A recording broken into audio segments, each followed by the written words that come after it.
Now, it's my great pleasure to introduce Peter Ho to you, and it's actually with great respect and with gratitude that I do so. Anyway, it's with great pleasure and respect that I do so, because Peter had agreed to be chairman of this session, in which Ambassador Lam Chong Yong was going to talk about complexity and Tao. But last week, Ambassador Lam was called upon by the Singaporean government for some urgent business somewhere else in the world. And much to his regret and to mine, he had to cancel his talk for this conference.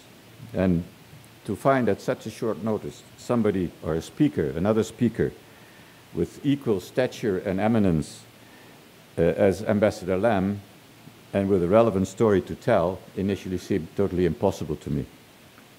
But then one person came to mind. I knew he had the time slot available. That was Peter Ho. And if you read his curriculum and in the conference book, you understand why Peter, why I thought of Peter. Peter's stature and eminence is very hard to match, actually. And what is more, he has a complexity story to tell. As I understand it, Peter introduced the concept of complexity to the thinking of the Singaporean government already in the 1990s. In 2004, while still in the Ministry of Defense, he launched the Risk Assessment and Horizon Scanning program as part of the National Security Coordination Program, or Secretariat. And one goal of the RAHS, as it's called, is to explore emerging issues with the aim of enhancing strategic anticipation capabilities for the different government agencies in Singapore. Now, RAHS has become, since, the envy and example for many countries in the world. Peter is retired, but if you look at his present activities as listed in his curriculum, you wonder what he did when he worked. And that list is not complete at all. He is also chairman, it's not mentioned in his curriculum in the booklet, of the advisory board of CELSI, which is one of the centers of excellence in NTU.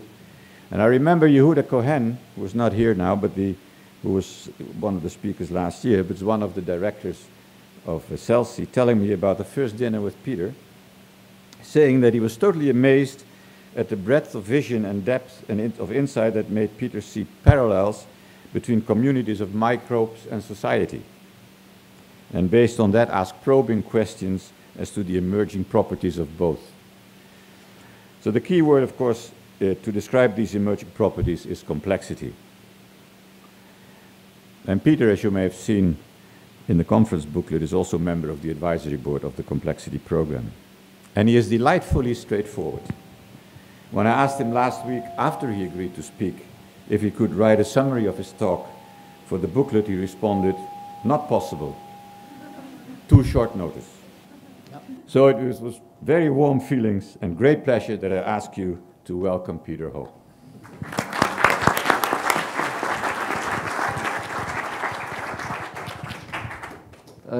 Thank you very much, Jan. I'm an old age pensioner. So perhaps because I have a lot more time on my hands, and that's why Jan really chose me to speak, because if you go and look for somebody else, they've all got an excuse. Lam Chuan Leong is an ambassador at large. I'm only an advisor. An advisor is somebody whom you can either ignore, or if you wish to, from time to time, throw him a few crumbs and say, well, okay, what you said makes a lot of sense. But that's about what an advisor adds up to. And I must say, one reason why I didn't want to write a synopsis is because as of yesterday night, I had 150 slides in my slide deck, and I only whittled it down to 120, and I decided, well, let's try to see how much progress we'll be able to make with that. Okay, first, let's start with black swans. We all know now what black swans are. Nassim Taleb made black swans very famous, and I think in Singapore, everybody knows about black swans now. And black swans result from complexity. But there's also a whole family of other swans. You know, you've got the white swan, of course. Then you've got the dirty white swan. You know? This is an improbable event, but actually it's not improbable, but everybody ignores it, then it becomes a dirty white swan. You have a red swan, Gordon Wu. They even got a black turkey. A gray swan, highly probable event, predictable, impact can easily cascade, and these are things like weather, population events. Then you got the black swan. And I was introduced to something else because of something which ICRM did just a week ago, Dragon Kings. Supposedly predictable events in complex systems which can often spin out of control, leading to extreme events. This is a term coined by Didier Sonnet and some of his colleagues. So that's Dragon King. And then Rumsfeld. There are known knowns. These are things we know. We also know that there are unknown unknowns. That is to say, we know that there are some things we do not know. But there are also unknown unknowns. The ones we don't know. Donald Rumsfeld. So we got black swans, we got dragon kings, we got unknown unknowns. Now, as far as I know, black swans are real. They exist at least in Perth. Dragon kings are the stuff of myth and legend. Unknown unknowns are, of course, unknown. Does it really matter? Asian financial crisis, 1997, 1998. That was maybe a black swan, and it was real. The effects, and we still see some of the effects today. Terrorism, 2001, US experienced 9/11. In Singapore, we experienced, or almost experienced, our own version of 9/11 on 7th December 2001, which was the uncovering of the infamous Jama'ah Islamiyah terrorist network, which had a grand plan to take over the whole of Southeast Asia. So that was a real shock to the system, for Singapore, which seen itself as a very peaceful, safe, and secure country. 2003, Singapore, SARS. That was also a big shock. Nobody knew what was happening. Nobody knew whether we would survive. For some unfortunate reason, we had something called super spreaders in Singapore. People who were particularly virulent, they became nodes of infection, and they just spread the infection throughout Singapore. Dozens of people died in this thing. Singapore was one of the most badly hit of the countries affected by SARS. So this was a big shock to the system. Financial crisis 2008, 2009, we still feel the reverberations of that. Thai floods, 2001. Now, you may ask, was the Thai floods of 2001 a big shock? In a way it wasn't, but in a way it was. It was a big shock. It wasn't a big shock because in Thailand it's quite a low-lying country. It floods all the time. But this time round, the floods were so widespread, they started to flood industrial estates. They caused disruption to global supply chains. So it was a big shock.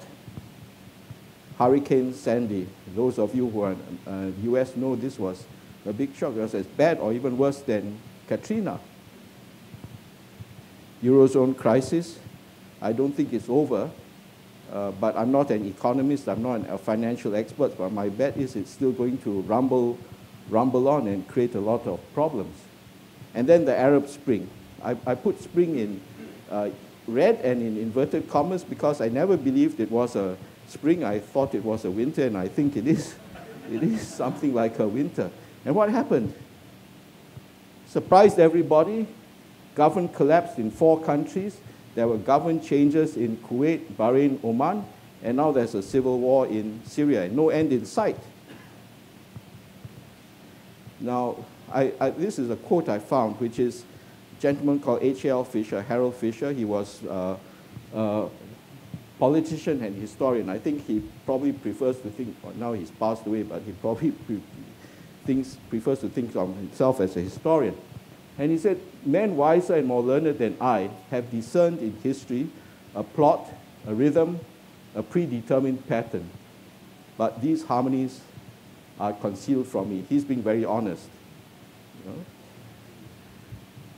The philosopher Kierkegaard, life is understood backwards, but must be lived forwards. Now that's very profound. And this introduces the concept of retrospective coherence. The current state of affairs always makes logical sense, but only when we look backwards, hindsight. The current pattern is logical, but it is only one of many patterns that could have been formed, any one of which would have been equally logical. And why does retrospective coherence arise? It arises because of complexity, I think. Black swans will surprise us time and again because of complexity. And you know, I must say that I always tell people there's a difference between complex and complicated. Complicated, a complicated system, a complicated environment, well, it can produce outcomes and results that are repeatable. It performs in a predictable way. It may look very complex to you, but actually it really performs in a repeatable way. So a satellite in orbit, you know, you say it's very complex, but in fact it is just a complicated system because it just keeps on repeating itself. The 787 Dreamliner is, I hope, a complicated system. If it's a complex system, we're in big trouble, you know. It's designed to fly. If you steer it right, it turns right. If you steer it left, it goes to the left. If you bring it down, it nose will point downwards. That's a complicated system.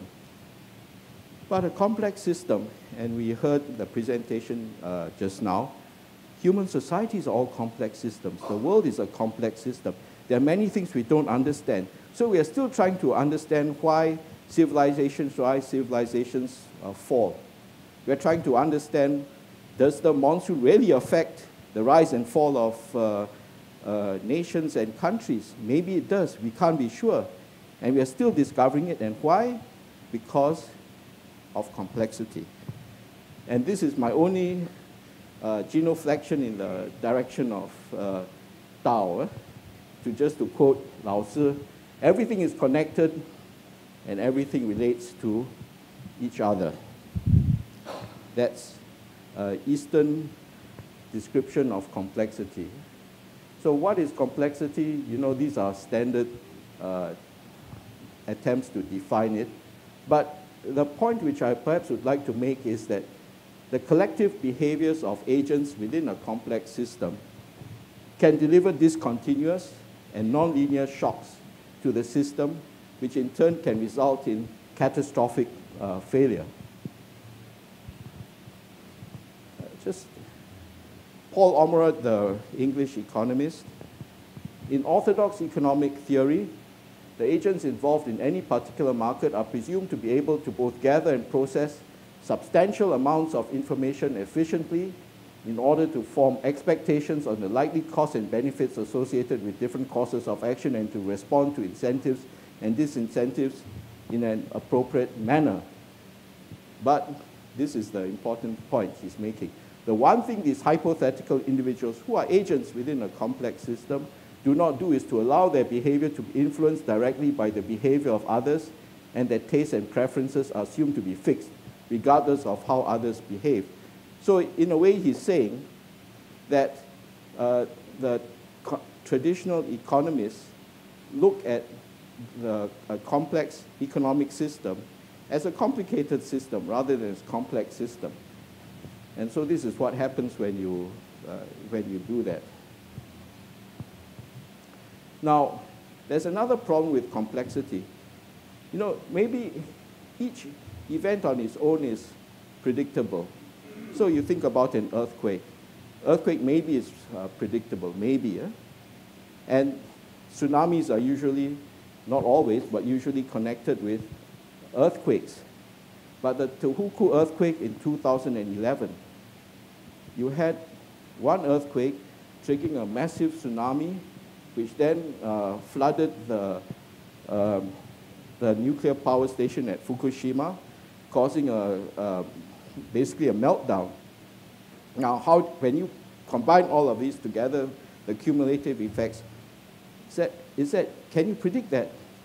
It's very, very difficult to combine all these complex events and then say, well, you're going to face a catastrophic failure because of that. So this is one of the challenges, complexity. Then we have this other problem, wicked problems. Wicked problems is a term coined by Horst Rittel.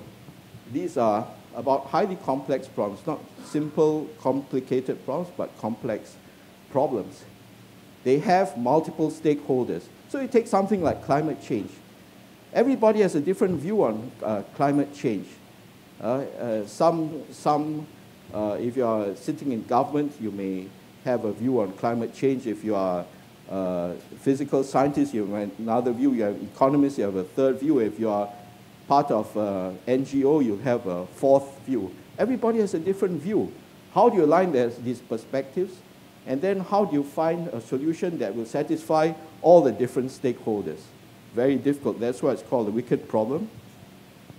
Pandemics, sustainable development, aging, wicked problems, climate change, food, water, energy security is a wicked problem. You solve one problem, you may create a problem in another space. So complexity generates black swans, unknown unknowns, wicked problems, all kinds of things. And this is my assertion. The frequency of strategic shocks seems to be increasing, and the amplitude of the impact appears to be growing. And the question is, why? Now, Anthropocene. I think, in fact, in the last complexity conference, there was some presentation on the Anthropocene. This is the period in the Earth's history in which the human impact has become decisive. Before that, it's all geological. Before the Anthropocene, it was the Holocene, which is a geological era. And these are just screenshots which show, the amount of air networks, the urban areas, shipping routes, and so on. It just shows, human beings on the planet, what they do to the planet. This is, look, Dubai. Out of desert, sheer human will, and of course a lot of oil money, you can do that. Is this good? Is it bad? I don't know, but this is the Anthropocene. And there are all kinds of effects: climate change, acidification, ozone depletion, phosphorus cycle, fresh water use, biodiversity, and so on. All kinds of things affected. And we also were introduced to this great acceleration in the last conference, and it's remarkable. Only in the last 50 years, there's been a surge in all kinds of activities, ranging from population, GDP growth, FDI, even McDonald's, somewhere down there. The number of McDonald's has shot up since the 1950s, only in the last 50 years. Telephones, motor vehicles. And our colleague Helga said, evolution increases complexity. And Stephen Hawking said, the 21st century will be the century of complexity. So we are living in a complex world. Unfortunately, it's not just complex, it's getting more and more complex. And we better recognize that we are operating in an unordered, complex environment. We are not operating today in an ordered, merely complicated environment. So the challenges of complexity, and as the connections between the problems and solutions become less clear, that is, it's very hard to connect the cause and the effect, we will sooner or later have to face the unintended consequences of our decisions. So in other words, you make a decision in a complex system, it may look as if it's working for a while, but after a while, it's no longer valid. It starts to unravel because of all the hidden connections and agents that are operating in a complex system. So policies and plans can have effects not easily predicted. And policymakers, and that includes all of us, who rely on a linear mechanistic approach can get things quite wrong. So that's everybody. That's a problem. In a complex world, success is not preordained. Success is not a permanent condition. And this applies both to companies, organizations, as well as to governments. You know, I'm a bit of a camera buff, and I used to take film. Now, Kodak is finished. Its name, I think, is preserved, and I think is some licensing deal with JK Imaging, but it's finished. They didn't foresee the advent of digital. They foresaw it, but they didn't realize there's going to be a serious game-changing threat. Borders. You know, I was in San Francisco, actually after attending some conference in the Santa Fe Institute, and we were there for the night, and we said, well, I want to go to a bookshop. He said, there are no more bookshops left. Where are the bookshops? Barnes & Noble shut down, Borders bankrupt. So this is the end of life as we know it. But Borders was slow on the uptake. They didn't see the threat posed by e-books. They were slow to establish an online presence. Nokia, it was first a disruptor, very successful. It established a presence across the entire spectrum, from the mass market telephones to the very sophisticated smart telephones. They understood the importance of selling lifestyle. Then they got disrupted by Apple and by Samsung. And they had no answer to Android, they had no answer to iPhones. Now, I don't know whether they'll be saved by Windows 8 and Lumia, and I don't know whether they are Innovator anymore, or are they just following the trend? Reader's Digest, another icon bites the dust. Apple. Is Apple next? We don't know. But we have to ask ourselves, will Apple go the way of all its illustrious predecessors? You know, they lost Steve Jobs. But then, this is where I'm going to introduce you a bit later on to Clayton Christensen's Innovator's Dilemma.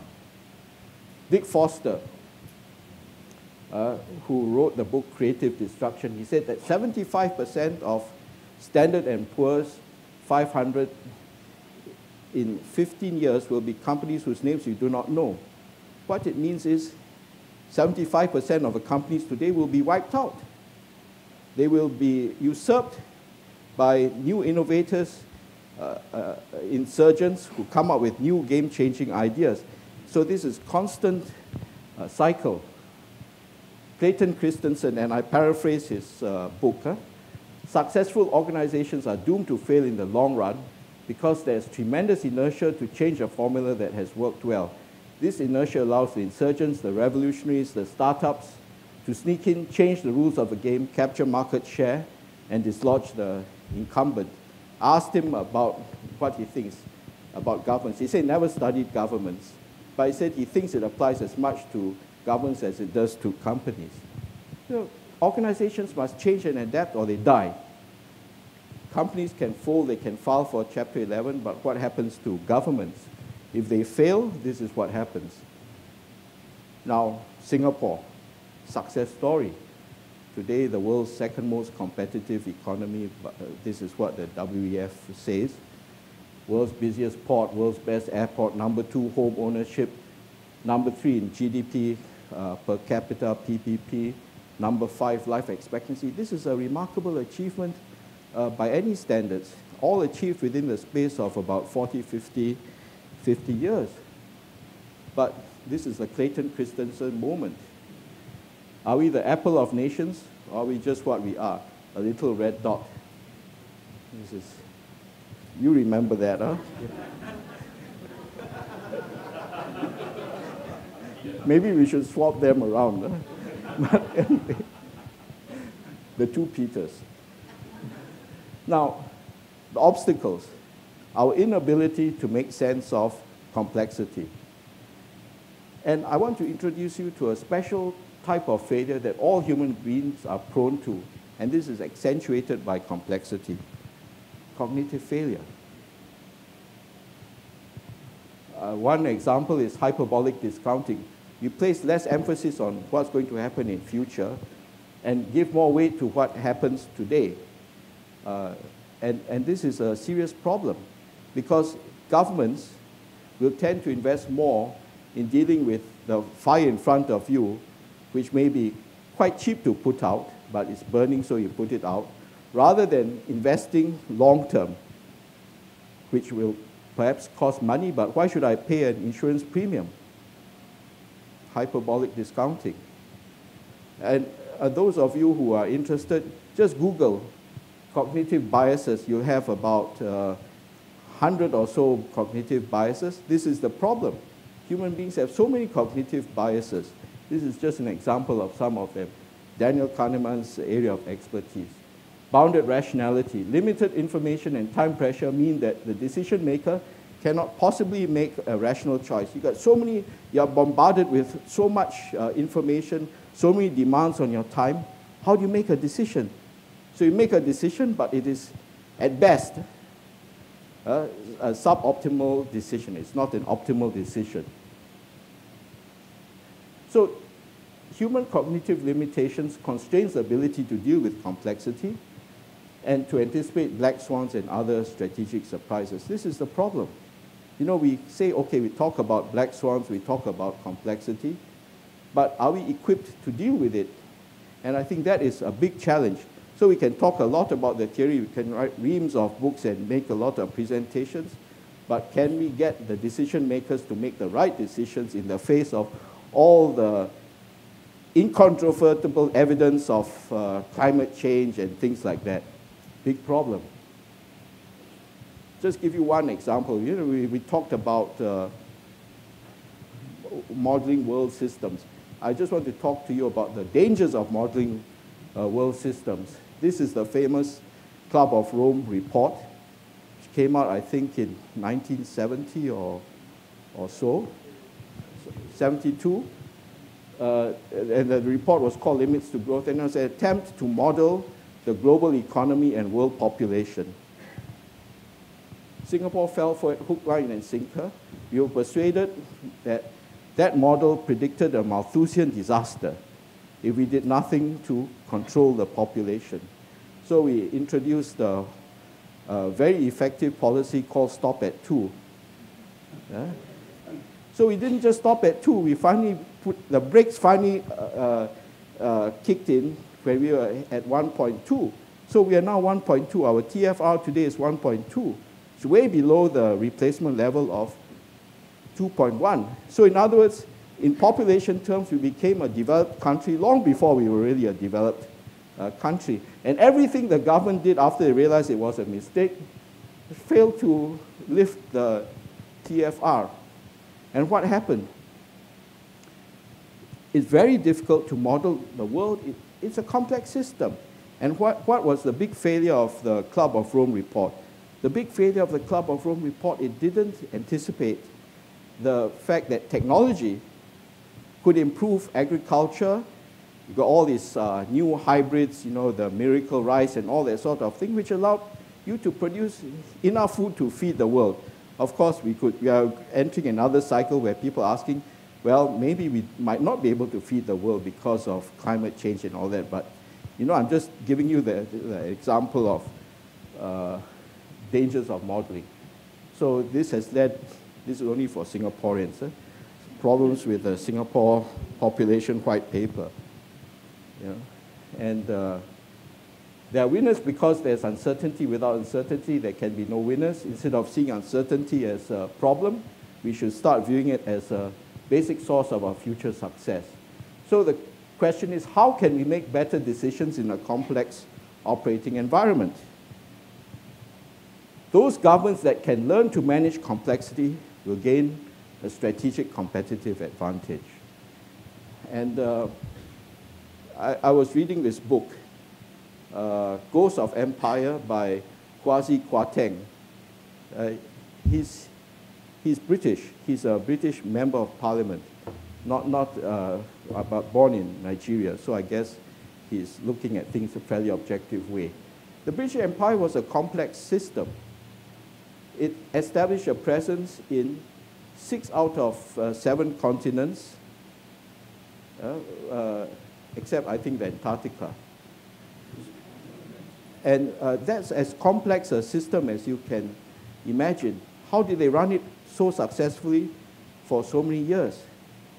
They ran it because they learned, maybe not consciously, but they knew they left it.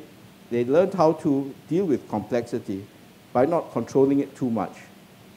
All they did was a handful of colonial administrators, plus a strong navy and perhaps a few soldiers here and there.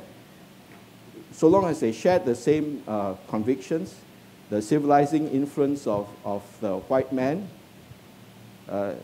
belief in their strong destiny, that helped them. And they corrected things along the way.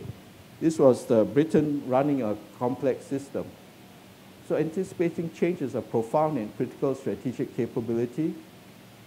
Now, we think a lot here about foresight methodologies. It's important. You know, we have said how difficult it is to predict the future. There are going to be black swans. But we still have to think about the future. What's the future going to bring?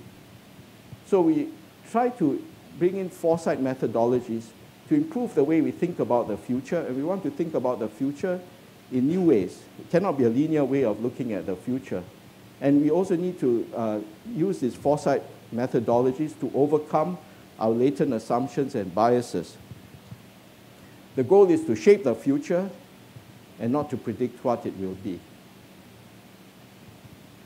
Now, scenario planning is one of our basic methodologies in Singapore.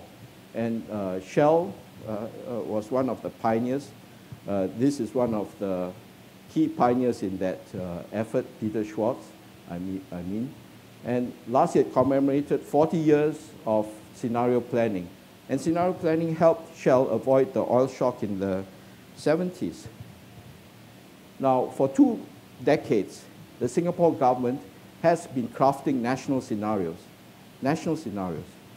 And it's a key part of the Singapore government's strategic planning process. It's embedded into our annual strategic planning and budget cycles.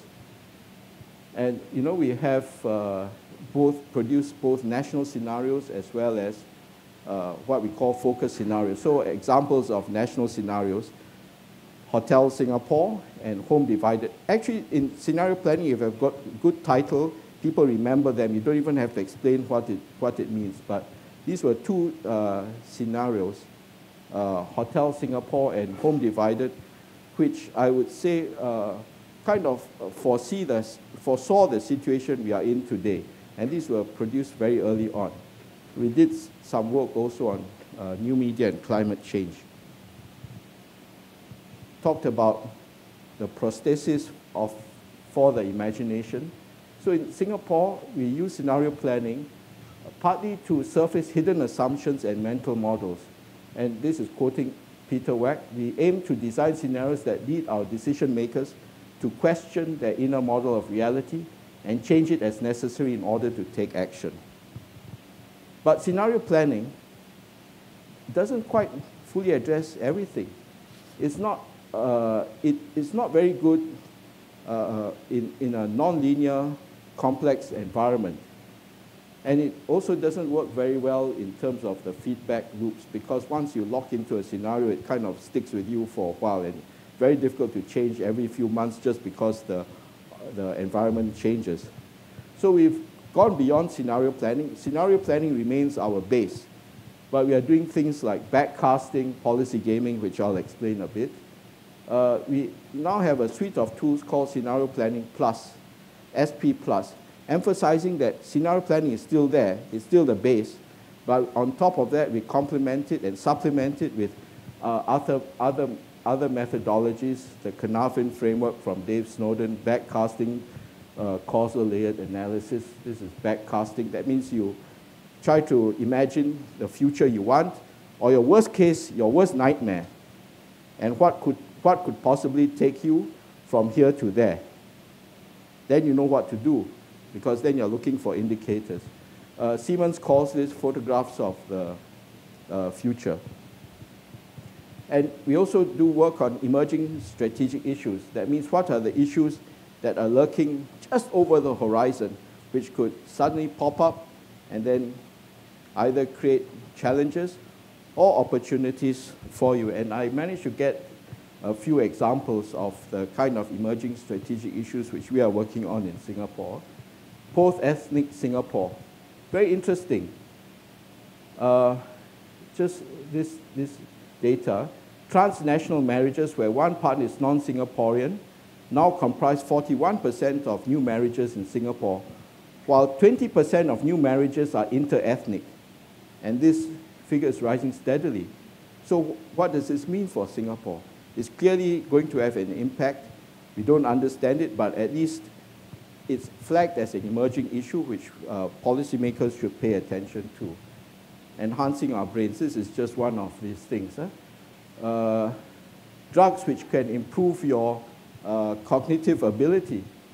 And people will take, apparently, at least I don't know where they get this data from which country, but people will take cognition-enhancing drugs despite mild side effects. That's from Nature. And then 3D printing. Is there a kind of post-manufacturing economy that we have to start worrying about? You know, what happens when you can make things, customize things to order, and when you can do things in small batches rather than on the big Ford-like industrial scale. So these are some of the emerging strategic issues we look at. Policy gaming. How do you overcome your cognitive biases? How do you get your people to feel more comfortable making decisions in conditions of uncertainty? And my inspiration for this was the military, because the military, they know, at least I think the best militaries will know that the moment the first shot is fired, all their plans have to be thrown out of the window because of uncertainty and complexity. So if governments also, why can't they behave like militaries? And so instead of calling it war gaming, we call it policy gaming in Singapore. So we are beginning to introduce it, and it's a safe environment for contemplating issues outside the comfort zone, and it's also good for helping people to make decisions in conditions of uncertainty and complexity. Jan spoke about RAHS, and the inspiration for RAHS, by the way, was John Poindexter, who used to head he was Reagan's national security advisor, Iran-Contra scandal. But he's an excellent engineer, and he conceptualized something before big data became fashionable, the ability to trawl through mountains of databases to look for anomalous behavior. And we decided it's possible. He persuaded me that it was technically possible.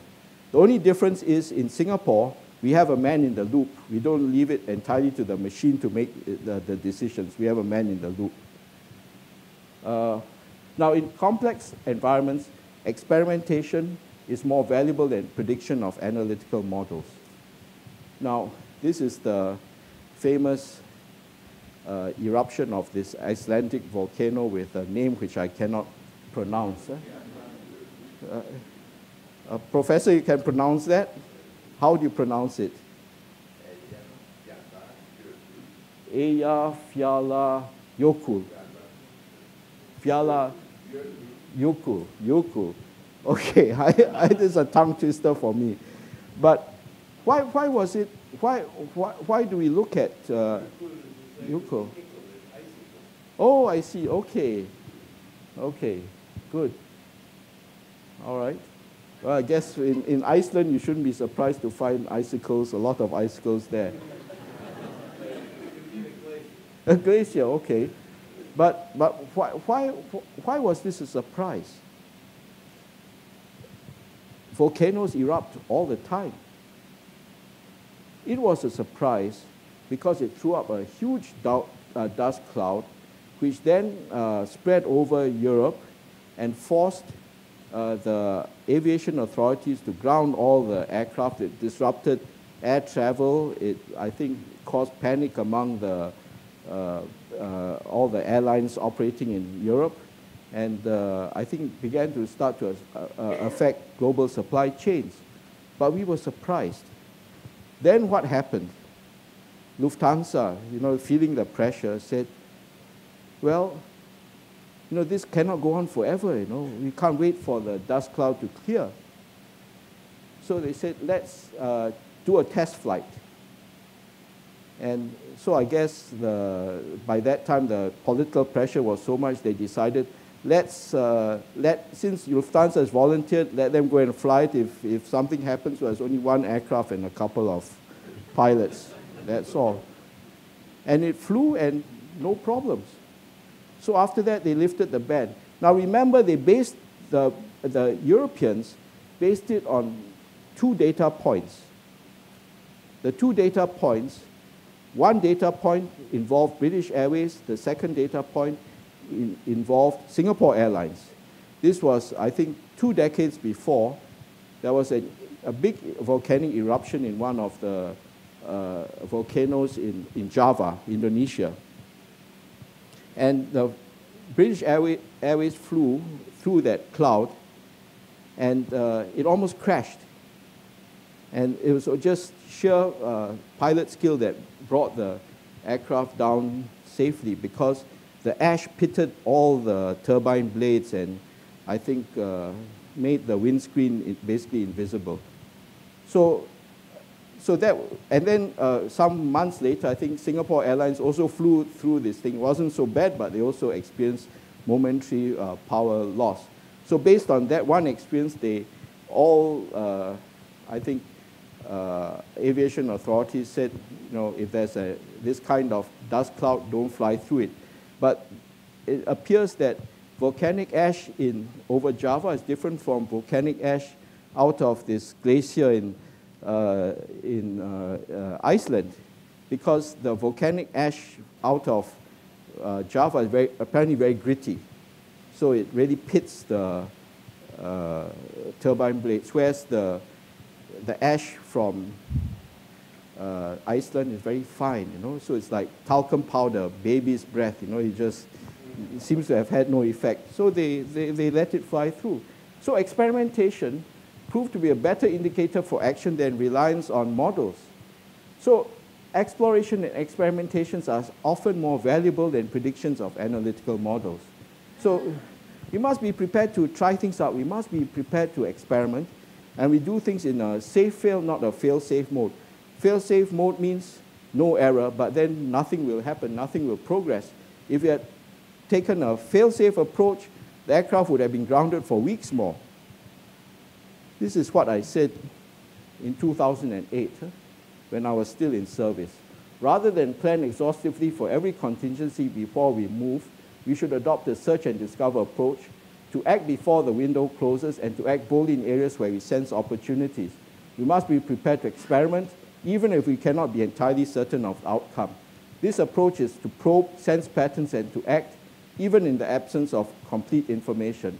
As I've emphasized before, we must learn to operate not in a fail-safe mode, but instead to operate in a safe-fail mode. So this is the solution to Clayton Christensen's dilemma. His solution to the innovator's dilemma is to create small self-contained units within the larger organization that have the mandate to experiment with new ideas and new concepts. Mainstream firms establish a timely position in disruptive technologies only when the firm's managers set up an autonomous organization charged with building a new and independent business around that disruptive technology. If the units succeed, then their formula can be proliferated. If they fail, then the organizational impact will be limited. It's ring-fenced. And I did this in the Ministry of Defense. This was because I was quite worried about how we keep on improving the Ministry of Defense. the Singapore Armed Forces. So I set up a Future Systems Directorate. Its job is to try new ideas out, completely new ideas out. And the person I chose to head this was, we called him the Future Systems Architect. His job is to think about the future. I gave him 1% of the defense budget to experiment, 1%. And I told him you have only one KPI, key performance indicator. Your KPI is, if I don't get any complaints about you, you're not doing your job.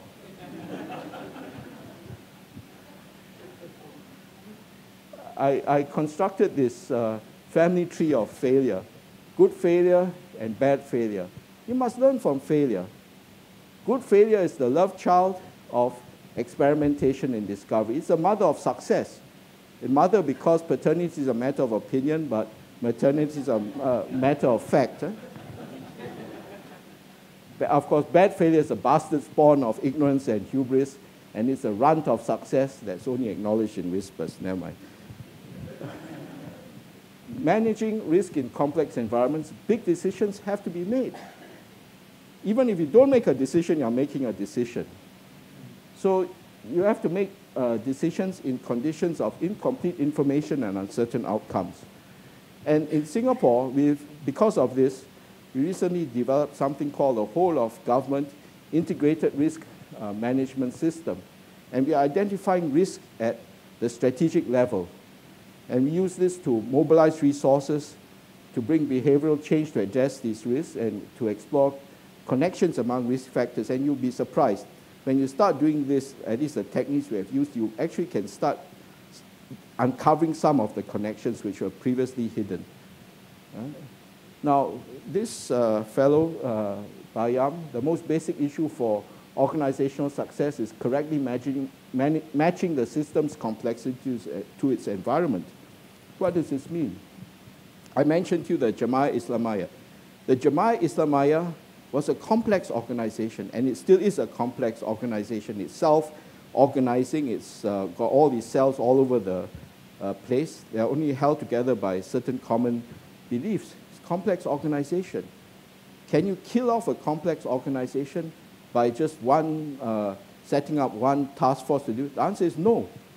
So we took a whole of government approach. Many agencies, including agencies outside government, to deal with different aspects of the problem. And this is what it is. The whole of government approach to deal with a complex network. That is a complex approach to deal with a complex problem. That's what it's all about. Now, however, this is a big however. I've served for more than 30 years in government. I've studied organizations, and unfortunately, we are dealing with human beings. So, in theory, you can talk about whole of government, you can talk about whole of nation. But what is the biggest barrier? The biggest barrier are the silos. Bureaucracies are basically silos. Governments will optimize at the departmental level rather than the whole of government level. And yet, the key in dealing with complexity is to be able to share information not vertically, but horizontally. And when you can do this, then you are more likely to discover the hidden connections, the emergent challenges and opportunities.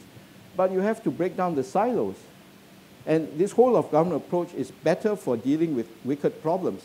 There's no point saying I've got a climate change problem and then set up a climate change department or Ministry of Climate Change and then expect it can deal with the problem, because there are many aspects to the problem which are outside the competence of the Ministry of Climate Change. So we must think of how we can deal with things. So when we have more wicked problems, you need to have a whole of government approach, but to get the whole of government approach, there must be a big change of mindset, breaking down the vertical silos. And this is the big obstacle to whole of government. This is your turf. You don't disturb my turf, whole of government. So whole of government is David against the Goliath of my turf. And everywhere, Singapore, US, Iceland, it's all the same. So you must nag. Keep on telling people, break down the silos all the time. Nagging is an inherent skill of leadership.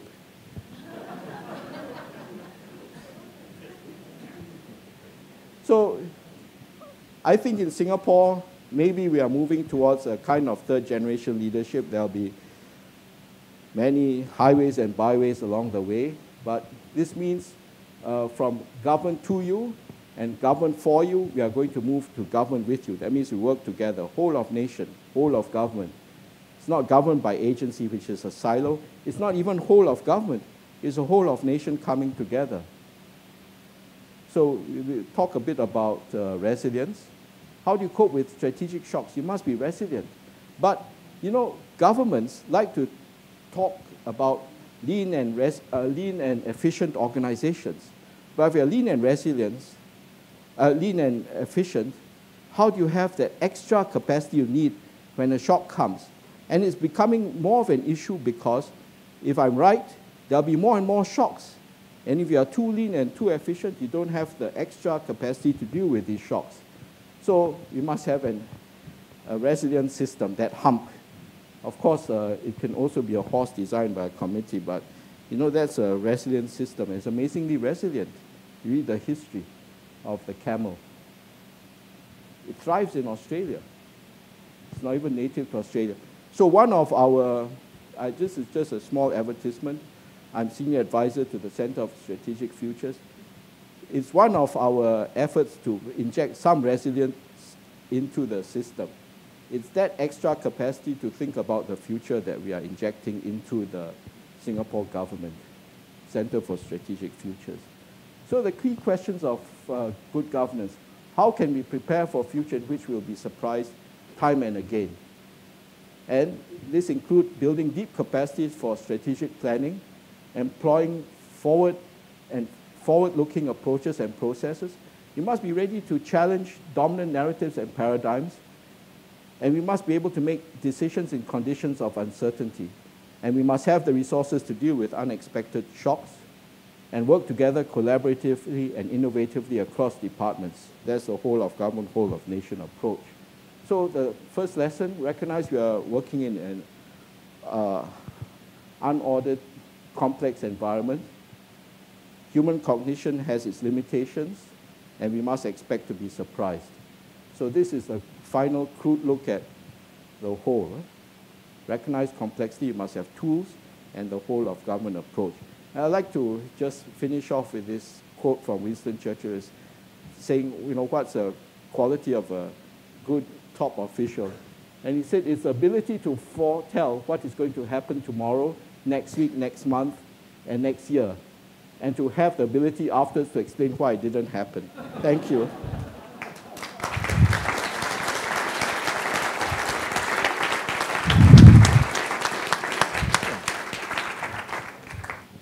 Thank you, Peter. Am I glad that I asked you to, to talk? Oh, I see. Are there, I'm sure there must be remarks, questions, and comments, and go ahead.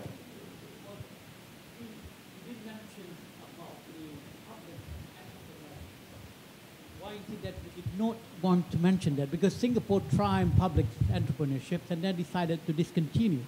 The other thing that you mentioned about stop at 2. We have stop at 3, stop at 4, and many things. The question is that the government in the past were doing a lot of stops, and where the problems arises thereafter. The question is that backward thinking or forward thinking? The foresight problem. Yeah, it's a.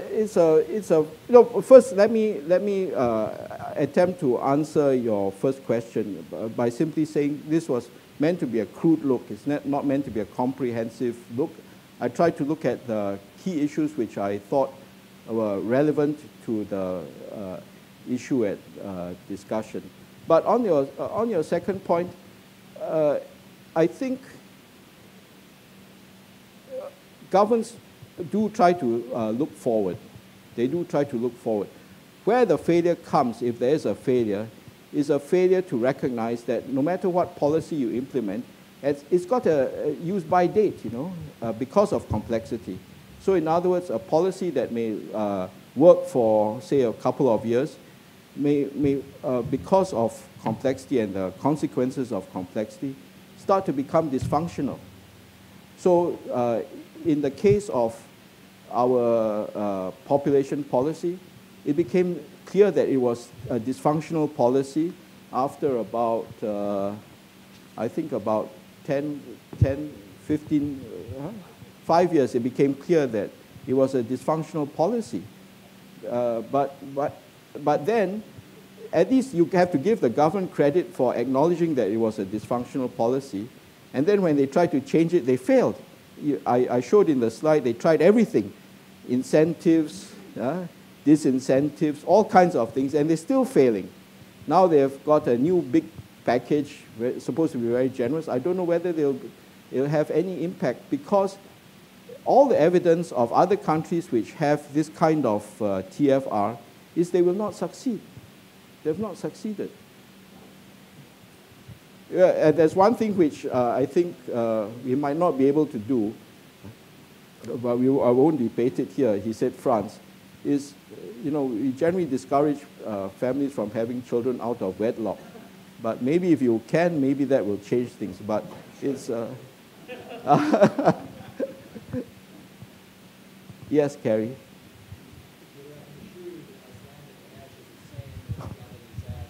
The difference was, and your metaphor probably wasn't quite the right one to use for your point. The case in Java case was there was enough ash that it actually melted on the turbines and shut the engines down. In the case of that test flight, it was already dilute enough that it didn't. The basic problem here is actually it's complicated, and no manufacturer of engines wants to know what level of concentration of ash will shut their engines down. Singapore Airlines included does not want to know what those levels are. They don't want to do a test. So actually here's a case where just simple knowledge and basic experimentation ahead of time would actually have helped them decide when to appropriately shut down or open up the airspace again. But because no one has yet allowed the experiment to be done, nobody knew when to open up the airspace again. So the activity you explained was the right thing to do an experiment. It should have been done before. The experiment should be done on the ground with engines, with throwing sand into an engine and seeing when it melts and shuts down. So there's a case where science could do some good ahead of time if you guys would let us. But I think this is partly ignorance. This is a cognitive bias. Why do I invest in something answers may not be entirely pleasant, because if you do the experiment itself may be cheap, but the medicine you have to take may be extremely expensive and nobody wants to know. So let's pretend it's not a problem. Okay, good. Sorry, Guaning and then Bob. Two questions, Peter. We've been colleagues for a long time, and I really admire your intellect, and I think that was demonstrated in the talk. I don't know whether this is something you're in a position to comment, but our population white paper has created a lot of uproar or discussion in the population. I'm not sure whether there was a lack of sufficiently good modeling of the system, whether there was too much linear extrapolation as opposed to looking at it as a complex system. I'd like your comment on that. And secondly, we've been talking about overturning the conventional economics, and I think Brian Arthur is right here. He's the advocate of that. And I wonder whether that would have helped in the formulation of the white paper, in the sense of the economic growth model and how economic incentives can work. I will be very keen to hear your comments on that. I'll respond to that, not in great detail, because I think some of this is not familiar to the non-Singaporean participants. But the population white paper is white papers, as you know, in the parliamentary tradition, the Westminster parliamentary tradition, are supposed to reflect government policy. You table it, it's debated, but it's government policy. So this was what happened. It was a government position on projection of how population was expected to grow. So from the current 5.3 is projected to grow to 6.9 by the year 2030. And they created an uproar because there's a question of do we have the space for this kind of population? But of course, there are a lot of unanswered questions in this policy, which I think is a result of perhaps not very good communications and explanation behind the white paper, because even if you hit 6.9 by 2030, which is quite a lot, what happens after 2030? Nobody has answered this question. And then there's one particular assumption which I think reflects perhaps too simplistic a view of the situation, and that is there's only one economic model. Because it's that economic model that forms the basis to drive the forecast of the population. Is productivity in the conventional sense the only way to go for Singapore, which means you must have more warm bodies, and if you can't get it through through the citizen population growth, then you have to get it through bringing in foreign population. And so I think this was not adequately discussed, nor was it adequately explained. You know, we talk a lot about the knowledge economy. Which way is the economy going?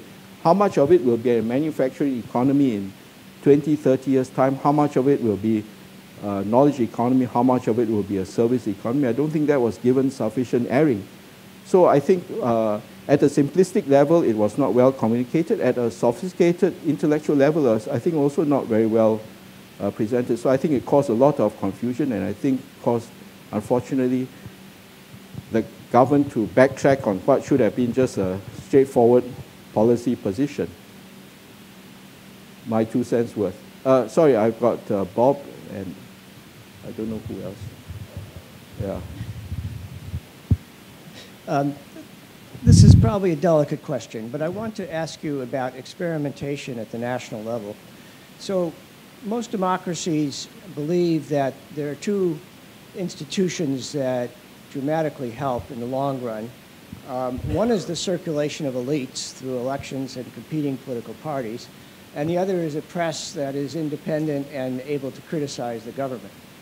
From what a little I know about Singapore, there's neither one of those. And so do you think that there is a need for a major change in the form of government and the press, or in order to keep the extremely successful record of the top-down management?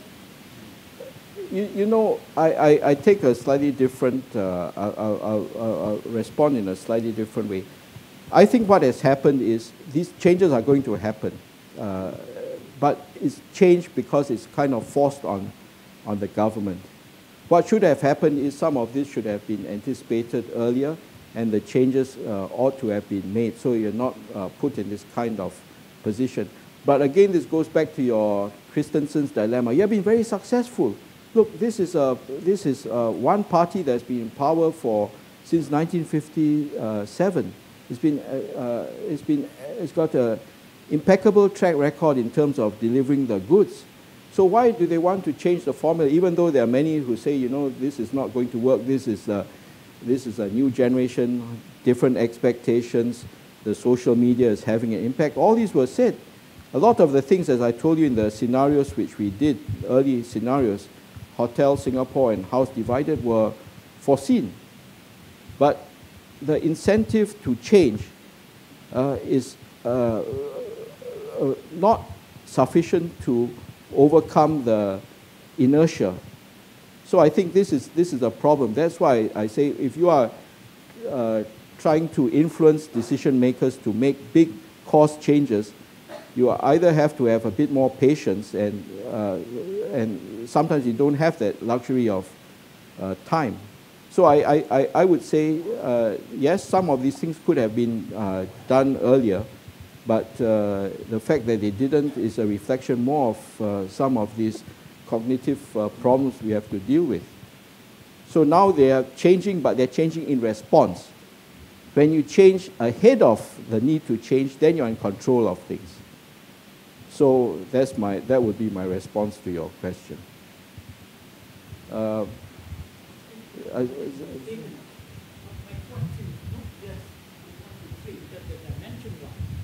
One media. I think you better organize this thing because I'm not keeping track of who is putting up their hands. I think you were first, right? Yeah. No, you're first. Yeah. My question is, I completely agree with you, and thanks for a very enlightening speech. The experimentation that you said, the best way to learn is to go in there and spread the failure. But sometimes for resource crunch countries, this experimentation becomes difficult. Do you have anything alternative in mind? Means maybe, if you are rich already, you can experiment with resource to learn. But if you're in a resource crunch situation like, say, India and China, this kind of experimental failures might create backlash. No, it's true. I'm not trying to paper over the problems, but don't forget that in Singapore, in the early years, I think we were in a completely experimental mode, and we had no resources. You could say there was a resource crunch. There was no money. Yet the government decided they were prepared to try things out, and if they fail, they fail. They succeed, they succeed. And most of them, because they were clever people, were successful up to a point. The industrialization program, the housing program, education, everything. These were experiments. These were bold experiments with no guarantee because they were going against conventional wisdom. So these were all experiments. And like the population thing, when you realize it's a mistake, well, you either fine-tune or tweak, or like population, you try to reverse, but unfortunately you can't reverse it, so the damage is done, can't be helped.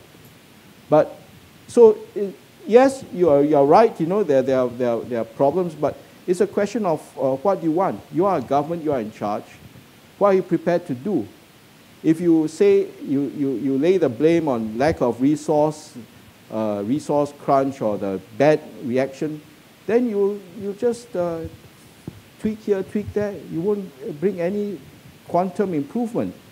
You must be prepared to take the risk, but many governments are not prepared to take that risk. So if they're not prepared to take a risk, well, the consequences of that follow. Thank you. Ooh. Where's the next question? You point, huh? You better point. The lady over there. Hello, I'm Kaishi from NTU.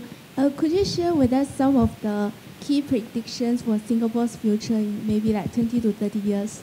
Like, it's okay if the predictions are wrong because you can always explain that. Like, just.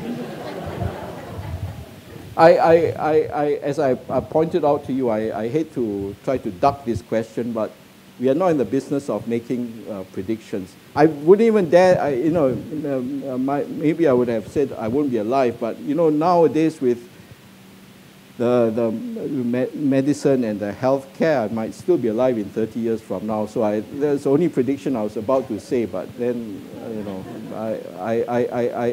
you see, the whole business is not about what the world is going to be. If you take a straight line projection, you'll end up at certain endpoints. But what is going to happen is there are going to be game changers that will start to insert themselves at different points in time. It could be climate change. It could be a change of political leadership. Supposing suddenly PAP come 2021 is no longer in power. That's a big game changer. Then it brings you to a branching point in which you can then go into new trajectories. So all I'm saying is the processes which we use can help us understand the possibilities, but it's not about assigning probabilities that this or this is going to happen. We don't really know. Many of the things which I flashed, whether it's ethnic groups, they're just emerging strategic issues. It's suggesting to you that there's something we should be looking at, and perhaps we should understand the implications a bit better. For example, manufacturing. Supposing manufacturing is changed dramatically by all this 3D manufacturing, home manufacturing, bespoke manufacturing, all these kinds of things where people do things at home and then somebody somehow assembles it together somewhere else. What does it mean to your economy? Big changes, but it doesn't necessarily mean it's going to happen. But you better understand, because if you are behind the curve, we will be in trouble.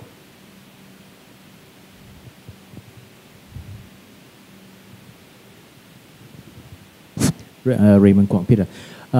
The program is complexities, and my understanding is that nowadays it's getting shorter and shorter. Everything is happening in one time. I'm here. Yeah. Now, the issue is that, do you think that by technologies and science and various other things, are we able to be ahead of the curve to do what you're talking about, scenario planning plus, to be able to go sufficient, ahead of the curve to understand and got a whole suite of deck cards that is able to say, okay, this is actually happening. Are we able to, react to this in this way? Well, the first step is to have the tools. But having the tools doesn't mean that people will act based on what you produce. So the next step is to then get the decision makers who are making the decisions to say this is serious enough for us to act on. But that's, I think, almost a bigger challenge than thinking about the future. In fact, I think it is the single biggest challenge. And that is why we are beginning to look at things that help us deal with these cognitive biases like policy gaming and so on. That's a whole big subject.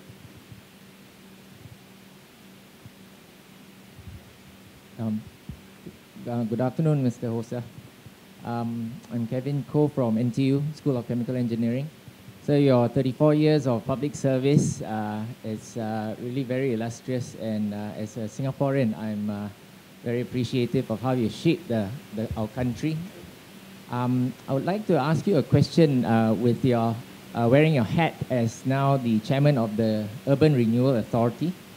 In the past 3 days, actually, our very illustrious guest speakers here have highlighted the impact of climate change on life on Earth. And in Singapore, I'm sure many of the visitors here, as well as lecturers here, are also very sensitive about this in a very small country. Just about a week ago, a past president of the Architect Association of Singapore, after quite a bit of calculations and studies, came up with a proposal in a conference. I think you may recall it was reported in the papers, giving a vision of maybe having a New York in the south and a Bali in the north of Singapore to help preserve our greenery, the little greenery that we have, but also to house our growing population. He came up with a plan to house about 2 million more people, actually, in a nice urbanized southern belt. Of course, relocating our harbors and all, our ports and all. I'm just wondering if you could comment on this vision and whether URA sees this as quite a way to go to strike a balance. Well, you see, I know which proposal you're talking about. This is Teck Heng Soon's proposal, and his proposal is to concentrate all the population in a very small enclave to the south of Singapore, where the city currently is. So this will become a bit like Manhattan. Not Manhattan. This will become like this island country. Is it Maldives? Anyway, whatever it is, yeah, these are options, but you don't forget that kind of density carries a certain social cost if you want to live in that kind of very dense. As it is, we are already one of the densest, densely populated countries. So all I'm saying is the URA, the Urban Redevelopment Authority, will look at all these options. But in the end, there are very complex trade-offs you have to make. You want some space for your people, and they want the greenery, they're used to the greenery outside their homes. So if you change their mindset and they're prepared to accept, just looking across to their neighbor's window or their neighbor's kitchen, then okay, you can have that kind of thing. All I'm saying is you can look at all the options, but they're very complex trade-offs because this is a wicked problem. Urban planning in a place like Singapore is a wicked problem because we are running up against very hard limits to our size. You can reclaim a bit more land, assuming we can find the sand, you can reclaim a bit more land, but sooner or later you're going to run into deep waters or our territorial boundaries. So how much more you can grow? And you start doing that, you have to give up your port. And then you need space for industry, you need space for recreation. So all these require trade-offs. I'm not saying Keng Soon's proposal is off the table. I'm saying it's only one of many options which are available. And the URA's job is to look at the different options and decide or to make a recommendation which course of action to choose. And just to clarify, sir, the idea was to house an extra 2 million. No, I know. Just to house an extra 2 million carry consequences. That's your city center, There's your businesses, your financial centers, all there. You start to crowd that out. You have to kick out. There won't be your nice Marina Bay. You have to give up office space. So you have to make trade-offs. Sir, it was with Marina Bay. No, I think we shouldn't debate this too long. I'm just telling you that trade-offs. You have to decide what those trade-offs are. Okay, thank you. The gentleman on the other side of the aisle.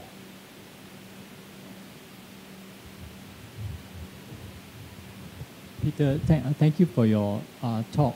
Since yours is the last talk, and I could be mistaken, but with your permission and perhaps with the permission of the chairman, can I ask a question which is not directly related to Peter?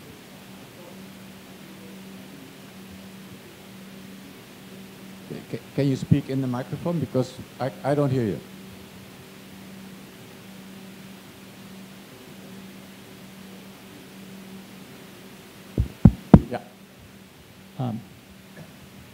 Peter, thank you for your, can you hear me? Okay. Thank you for your talk.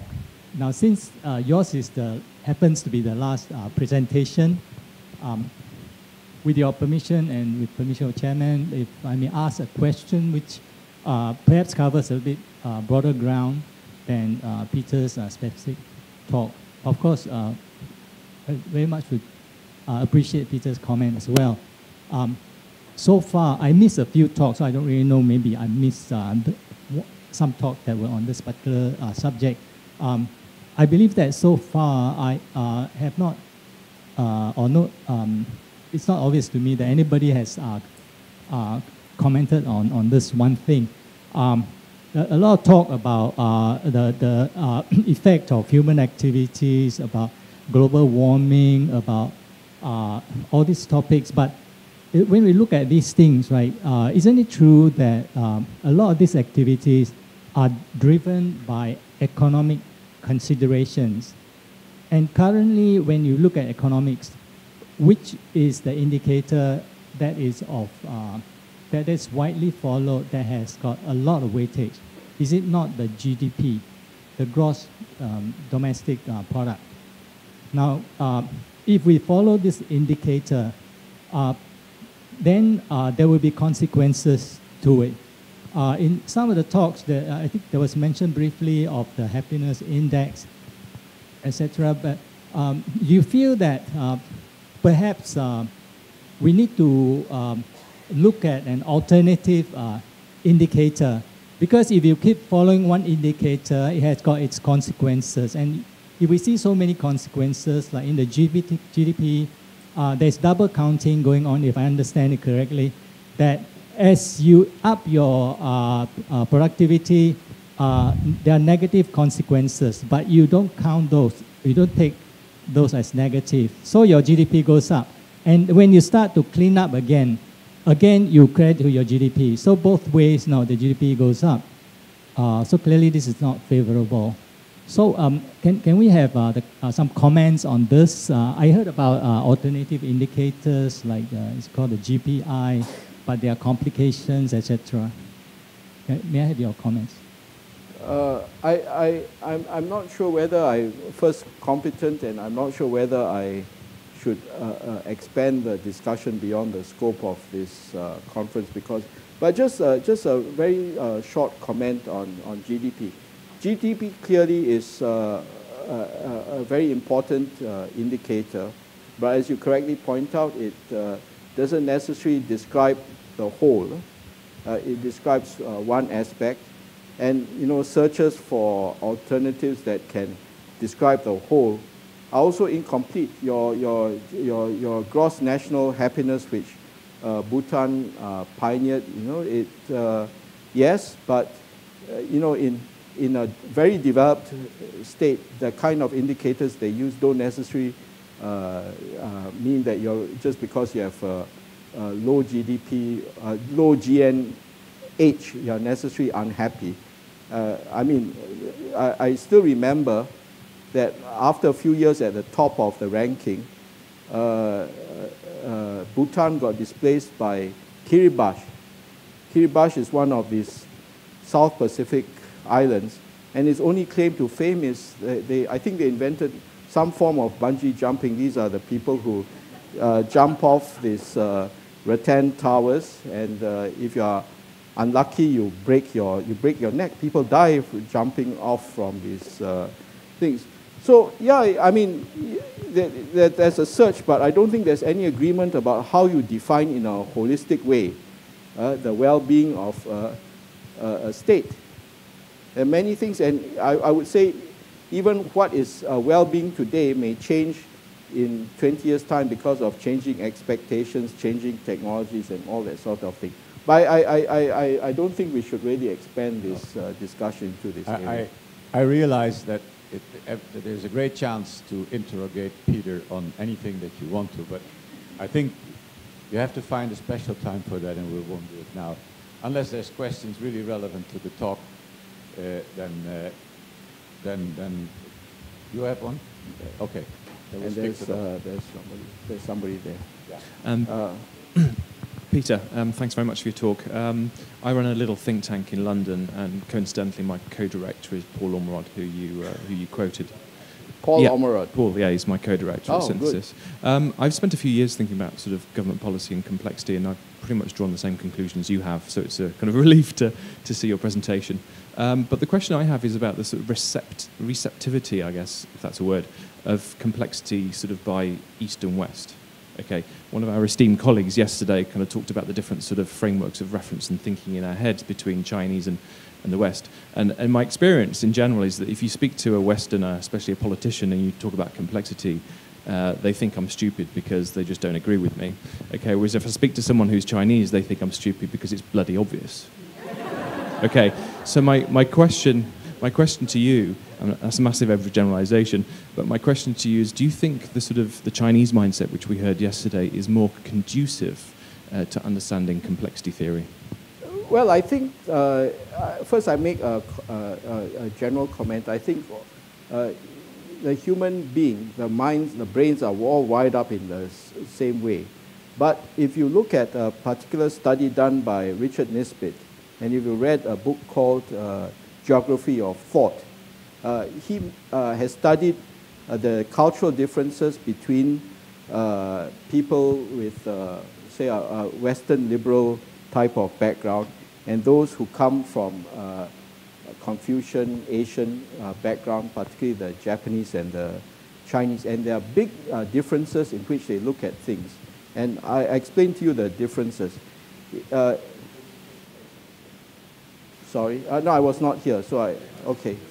So I think what it means is that although they've got the same set of cognitive biases, I think your chances of getting an Asian to look at the whole rather than look at the part is higher than with, and you know the difference. If you look at a picture and the picture has a horse, the Westerner will remember the horse, but he will not remember the background. Whereas the Asian is more likely to not just remember the horse, but he's going to remember the color of the sky, whether the grass was overgrown or whether it was properly cropped. So that's ability to look at the whole picture rather than the narrow, rather than just what stands out. Yes. Okay. Hi. My name's Alec. I'm from the Lee Kuan Yew Center for Innovative Cities. I like what. Put it on.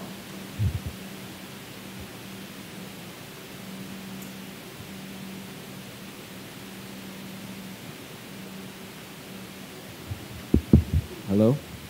Is it better? Okay, hi. My name's Alec. I'm from the Lee Kuan Yew Center for Innovative Cities.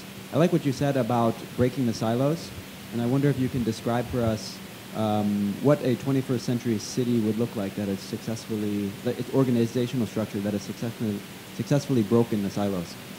Well, I don't know whether there's a real model for this, but I can tell you a real example of the trend, at least in the Singapore government.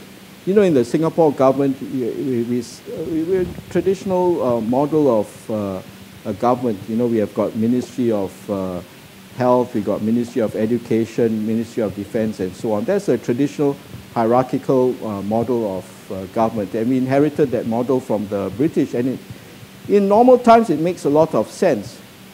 But then again, because of complexity, the demands and the challenges change over time. So, for example, imagine when you are confronted with a problem like the Jamaah Islamiyah in 2001, it's the first important judgment that was made was this is going to be a problem that is going to stay with us not for a few years but for maybe generations. And it's not going to be a existential problem, but it's going to be a problem which we have to deal with. Now, we had two alternatives. One alternative was to do what was done in the United States, and that was to create a Department of Homeland Security which meshed together something like 24, 25 departments pulled out from all over the place. You know, they took out Customs, they took out Coast Guard, they rammed them together and say, now we've got a department to deal with this problem. The irony is Ashton Carter, who's now the Deputy Secretary for Defense, wrote a very interesting piece which influenced us. Said it's the piece called Architecture of Government in the Era of Transnational Terrorism. That was the piece. And he argued completely against the approach of creating a Department of Homeland Security. He said each of these departments has an existing function, which is not unimportant. So if you customs, what's the function of customs? It's revenue collection. What's the function of the Coast Guard? It's safety at sea. But if you put them under this Department of Homeland Security, then they will lose their focus on these duties which are not unimportant and start focusing on keeping the beast at bay. So his recommendation was a different one. Go for matrix organization. And in fact, I think Singapore went that way, and almost every country I know went that way, created a kind of matrix organization. That means you draw on the strengths of different departments or ministries, and you just have a small coordinating center to coordinate the thing. And in Singapore, we did that by setting up the National Security Coordination Secretariat, and you give it its power by putting it under the Prime Minister. So if people don't follow, you just crack the whip. The Prime Minister wishes it to be done, and that's everything is done. So that's the way. And I think increasingly, because complexity is going to introduce more and more of these kinds of big problems, you can't be setting up more and more departments to deal with. In the end, you have 100 departments. What's the point of it? You'll become dysfunctional, completely dysfunctional. So you must find instead more of these coordinating mechanisms. But these coordinating mechanisms require an ability of the main ministries, the main departments, to also commit to doing work that is not outside their main statutory duties. That's whole of government. But that requires a whole new change of mindset. Okay, I'll have one last question, Peter Sloat. Peter, many thanks for your talk. I have one question. You were saying, you know, we shouldn't wait for the future to happen. We should act and try to kind of change it. Now, one of the things that we see happening time and again in all these complex problems is the role that the media play. Like, you know, for the Arabs, not spring, the Arab winter, and the Euro crisis. But even for pandemics, we know that the role of the media is large. So the media, to some extent, is kind of a weapon of mass destruction. Can we turn the media into a weapon of mass peace?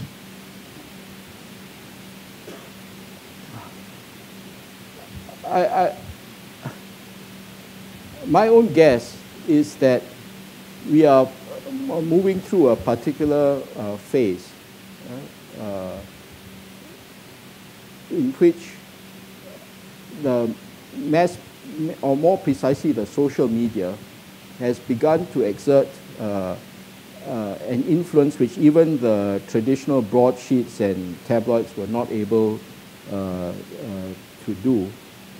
And, you know, if you look at Singapore today, the mainstream media is falling. You know, that means the newspapers, they're losing their readership. But the viewership in the news and all that is all going, the television news is all going up. So these are, I think, beginning to change. And my own guess is this will organize itself. Which way, I have no idea. Governments don't know how to deal with new social media. Which Facebook posting do you respond to and which do you ignore? It's a big problem. And then, you know, furthermore, it's not as if the social media is of one voice. In fact, it's worse. It's highly fragmented.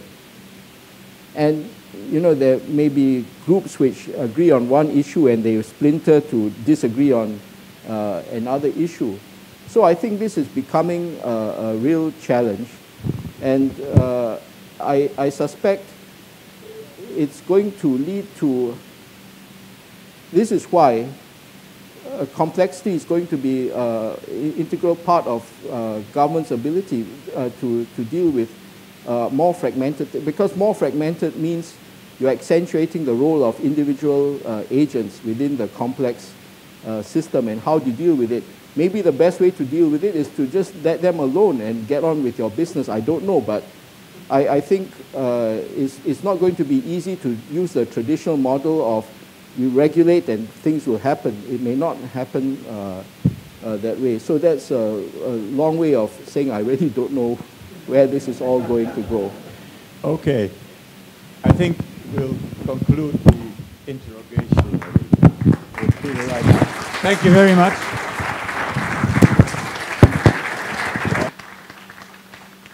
A little surprise. You'll find out what is in it.